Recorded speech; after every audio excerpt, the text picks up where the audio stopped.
So we got this question the other day on an Instagram live.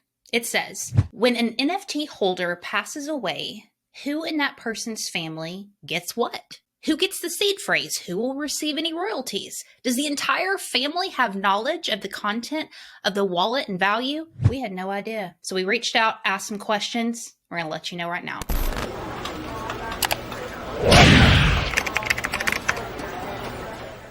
Hey everyone, welcome back. So we have a really active member of the NFTs for Newbies community, Juanzie, and he is here because he was one of the first to answer the questions, but his shit was like in depth. So we're like, this is good. So we could ask him to record something on his phone, or we could have him on the show instead. And we are a lot happier with the second decision. So number one, welcome. And actually, why don't you tell us where you're at right now, since I was just asking you to.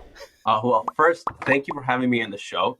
You guys are the inspiration for me really getting into the space. So thank you so much for that. You got your leadership really looked up on. And then I am in my warehouse. So I'm a serial entrepreneur. I have a couple of things. I have an online business. We sell Christmas merchandise during Christmas. We also sell stuff on Amazon. And my main job is I'm in real estate. So we asked this question on Twitter and got a couple of cool responses. The first one comes from Psilocybin Meta, which says there are only two options that they can really think about. Number one, yet user shares their seed phrase while alive. They don't recommend that. They say don't be sharing your seed phrase with nobody. But the second option might be that the user signs up to one of those, quote, send email after death services, which sounds like a good idea to me, Rich. I didn't know those services existed, but this sounds like an option. I don't know. I'll read the second one, and then we'll ask Juanzie what he thinks about these two things, and then we'll ask you what you think. But the second one is from Thomas J at THO53. Have a safety deposit box with seed phrases and instructions. Make a will that gives the key to the person you want, or if you have a small amount, one of the fireproof boxes at a home safe, which I think that's pretty reasonable, and that seems pragmatic as well. But what do you think about those, Juanzie? I think the first one, where the user shares a seed phrase, I wouldn't recommend it. You never know, you might lose it, somebody might find it, and if they're what about savvy, your spouse? Like you sleep in the same bed together, you've birthed children She's together. trying to validate why she gave her spouse like all her seed phrases. Okay, so I'm gonna say that's true love, right there, right? You genuinely love your spouse, you trust her or him, right? You want to make sure they're there for you with whatever's going on. So that just shows that value you have in your relationship, right? So 100%, I would completely agree with that, because you believe that your spouse, whatever happens to you, will take care of you and whatever you're bringing to the table. Rich, does Ann have your seed phrases? She wouldn't know what the hell to say if I had some seed phrases and shit, and I was like, hodl this, no less than 50 ETH for this. Like, no. Which I would have her back. So I would support that with Rich, because I haven't shared my seed phrases with my wife either, right? And because I tell her, hey, I'm looking at JPEGs and I'm buying things, right? And she goes, what are you talking about? Right? So as I grow into this and create some type of credibility, she might be like, okay, I know what you're talking about now. But right now she's like, you're playing video games in a way, right?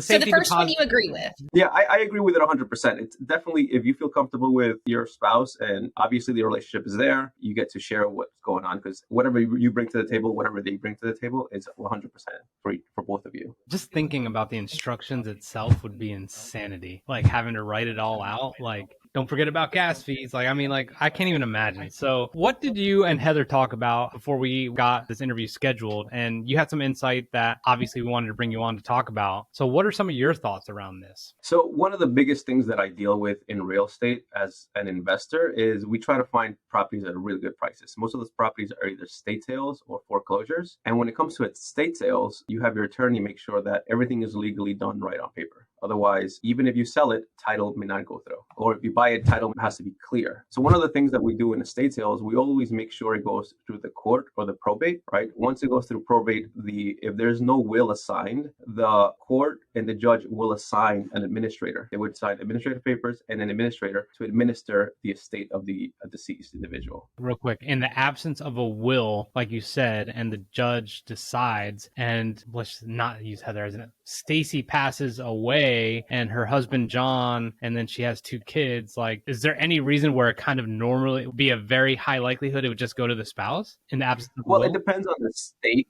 One, two, right? If you don't have a will, Yep. the surviving spouse normally gets 100%. If there's kids, usually it goes 50% to the spouse and the other 50% between the kids. But once again, that's why you have the attorney involved. They'll tell you exactly how your state regulates those type of inheritance or those type of cases.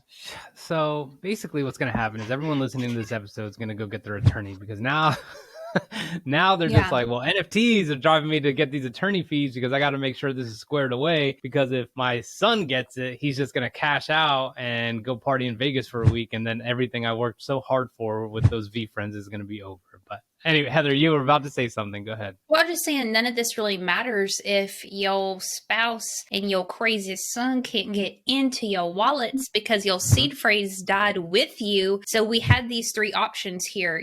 Go ahead and tell your spouse because you love them and death till you part. Number 2, this emails death services thing that apparently is a thing. And then also a safety deposit box. So is there anything else that we're missing from maybe a way to recover our wallet outside of those 3 options? I don't know. No, I think those are the best options because let's say you don't want to share it with your spouse. You put in a safety deposit box in a bank, and if you pass away, the bank discloses what you own, all your assets, right? Your banking, your savings, your safety deposit. Once you go in, you'll have a seed phrase. Your wife may not know what it is, so she may throw it out. Or there might be some instructions saying, save this. It's for X, Y, and Z NFTs. I'm a billionaire. Damn.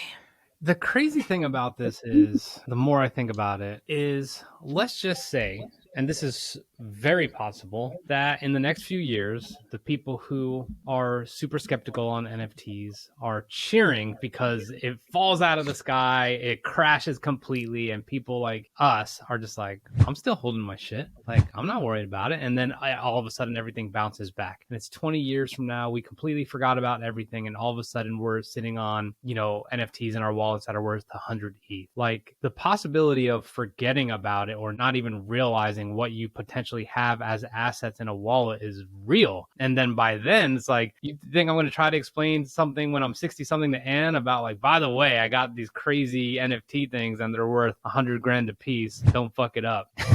Like, I just feel like it could be really easy if things crash to just forego all this. And then all of a sudden you're in this situation like Heather's talking about, where you never even gave your seed phrase or never put it anywhere, and you might not even have it anymore. And all those things that could be worth hundreds of thousands of dollars are sitting in limbo somewhere that no one will ever find. Do you guys think that's a possibility, or do you see where I'm coming from? I see exactly where you're coming from, because if you look at, I don't know who the guy is, but there was an article about some guy that had his Bitcoin in a hard drive, and he's like paying people like millions of dollars to try to get into this dump where they throw garbage to go through it. And it's been years, and he's got a couple of $1 million sitting there. Damn. And I think the town or the state or the area wouldn't let him even go in there to look for it. So he would have to file like a permit or something. So just think about, that there's millions of dollars sitting in that garbage dump and you can't get to it. Yeah. So to kind of wrap us where we're at right now, what we've discussed is we need to figure out something to do with, and we keep saying seed phrase. It's not called seed phrase anymore. It's called secret recovery phrase, but seed phrase is interchangeable. We need to figure out what we're going to do with that, whether we're going to die with that information, put it in a locked security box, one of these email services, which triggers after death, that they would send it to X person, or you go down with your spouse or Aunt Margaret and you trust that person. Ride or die, grandma, ride or die. You can have my secret recovery phrase. One of those are the options. But what you're saying to us is that depending on the state, it will automatically go to next of kin, your spouse, unless you intentionally go and articulate it into a will that you want to assign your assets from your wallet to someone else. Is there anything else we're missing there? With the next of kin, sometimes you have multiple people, right? And they all want to contest the state and say they should be the administrators. So that's sometimes when you have an infight in the family. So that's when you bring your attorney to the court and you present your case why you should be the legitimate administrator, or why X person is not legitimate because, they will gamble a lot, right? So you present it to the court, and the court ultimately makes a decision of these are your administrative papers and this is your administrator. And once that's done, it's complete. Now we just go by what the administrator wants to do with the estate of that. But there's limits, because in my example, I had a deal with an administrator and they wanted to sell the property for like 200,000, it was worth like 3 million. And they were just going to walk away with 200,000, and they thought they would be really smart. And the investor thought, oh, I'm going to get a couple $1 million here, to make some profit. That sale is not valid until it's approved by the court, right? So once you have a contract, you go to the court, you tell them what you're doing, and the court goes, okay, let me look at the market price. Let me look at your sale price. Does this make sense? Is this in the benefit of the people of the estate, or the benefit of the estate itself? So it's always like you may have an administrator, but it's not a free will to do whatever you want, right? You still have to go to the court and get approval for the stuff that you're doing in order to execute any type of action within the estate. I know, Heather, we're like kind of trying to wrap, but I don't think we can because Sorry. If that doesn't mean shit, everything you just said, it doesn't mean shit if no one knows where you have a secret recovery phrase anyway. Like, how are you going to go to court and be like, dude, my wife who's passed on, I need to get into her MetaMask wallet. The court's going to be like, what the fuck is a MetaMask wallet? And then like all that, like you're not only going to have to teach the person, especially your spouse, if they don't know, but like the courts are probably like, this is new waters for us. Like you're talking about stuff that's fairly common, I would imagine, in real estate, right? But this is a whole different ballgame. So if no one even knows where your recovery phrase is, not a single person can help you, which brings us all the way back to decentralization. Like this is literally taking it out of the power of banks, which is why we're saying you're going to have to write this stuff down physically or have it on a cold storage or wherever in a safety deposit box, because the entire premise of decentralization is to remove the power of anyone having a say on it other than you, right? So it's like, it's just crazy to me because, as much as people are bashing it, there's people who are changing their lives through, this blockchain technology and NFTs and making a lot of money and coming up with ideas and really, just like changing their financial status from maybe I used to work 3 jobs to I don't have to work for a year, or now my family's taken care of, but only if you sell, right? And only if someone has access to that stuff, God forbid something happens. So it's just like, I'm like fascinated by this all of a sudden. What I'm fascinated by is like going to court and fighting Uncle Billy over something and getting into the wallet and realizing there's nothing in there that's that great. See Rich's old rocks that they bought or something. All right. Or imagine if you get to the seed phrase and then you realize your wallet was hacked and everything is gone. Yeah. Yep. Exactly. So exactly. Last thing, I swear, like that's the thing. If I am someone, a probate person or whatever, and I'm reading, like all that stuff's got to be somewhere, right? And imagine if you left instructions or like, here are the instructions, dude. Like if anyone knows anything that's going on, I'd be like, screenshot, I'm walking away, right? And like it's gonna get hacked. There's no way anyone could trace it. Like I'm just saying, if I had to execute on Heather's things and I was an administrator and I had to hand over that paperwork, I'd be like, click, click, click, click, click. Cool. I'm going into her wallet and be like, man, why she got all these corny ass NFTs, but I'm going to sell them anyway. Anyway, we have one final question for you that was sent in from a listener. But Juanzie, where can people connect with you online? Again, we want to thank you so much for being such a supporter of our community and our show. Like your name is always there. You're heavily invested. What do you have going on? I know you got your own show too. We want to make sure we shout all that out. Chill it. Oh, I guess you're going to chill. All right. We have Mint Meltdown. First of all, kudos to you guys on doing the show. I didn't realize how much work in the background it is to produce and edit and all of this stuff. Yes. So interesting. Appreciate you. So yeah, Mint Meltdown. We talk about scams. We talk about drama in the community. Ooh. We talk about we're interviewing people that have been scammed and how they got scammed. So you guys can be careful and not get scammed. So we're doing our best to educate the audience in that area. And we have a hacker that is a white hat hacker that really talks about how to avoid a lot of these scams and how to protect yourself online. Okay. Ooh, Heather, Newbies, what's hit your that question? Find me on Juanzie on Twitter. Juanzie, you ain't ready for this. You are not ready for this because this comes from John Miller over on Discord, who is at Small Shot, who asked, what is the most inappropriate gift you have ever given someone? Damn. Wow. All right. So I'm going to get beat up. Let's do it. My now wife, I gave her a $75 gift card when we were dating our first Christmas. And she was completely offended because she felt like I should have put more thought into the gift, a Christmas gift. And my response was, you know how many years people have fought for the choice of freedom. You have the freedom to choose anything. Flip the script. Flip the script, homie.